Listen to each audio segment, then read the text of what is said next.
Chris Bryant. Thank you very much, Mr. Lee. It's a delight to sit under your chairmanship that I rather liked at the moment when you were sitting behind me as my PPS. I think that would be a unique combination, I think. Fascinating debates we would have in our team.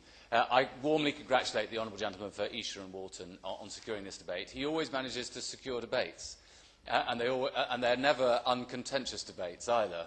So I congratulate him on that. I suspect he's going to be the next leader of the Conservative Party at the rate he's going. So having said that, I've probably destroyed his career now. I do, however, agree with those honourable members and right honourable members this afternoon who've said that it is unfortunate, to say the least, that a part of our debate this afternoon is a tagging on of a matter that has been raised by a petition of which has been supported by more than 140,000 people.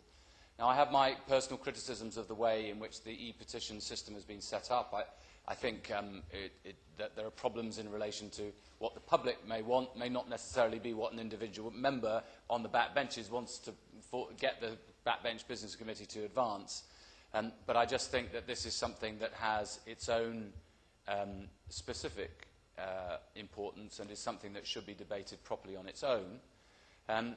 I've raised the question with the Honourable Member for Brighton about what should be the nature of the question that one should ask, because I think it's a very important principle, notwithstanding the fact that we're debating this in Westminster Hall, immediately next to a place where Parliament regularly did decide on the innocence, or very rarely the innocence, nearly always the guilt, of people who were then sent off to the death penalty. Notwithstanding that, I think it is a good principle that Parliament, elected politicians, should not decide on the innocence or the guilt of any individual person. They can decide on matters like whether they have been lied to, whether the House has been lied to, but I don't think that they can decide, and whether there's been a breach of privilege, but they shouldn't, and I'm sure the Honourable Lady was not seeking to do that, but I think there has been, some people have been moving towards a view that we should be taking some kind of vote on that, and I think it would be difficult to do that. It would also be difficult, I think, for us to vote precisely on a question of whether somebody should be prosecuted. It is not for this House to decide that the British prosecuting authority should or shouldn't prosecute.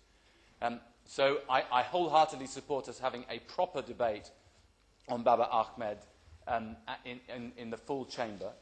I also support the idea that there should be a proper debate on the wider issues of extradition, the extradition treaty and the European arrest warrant in the full chamber, and quite probably on a resolution that could be voted on.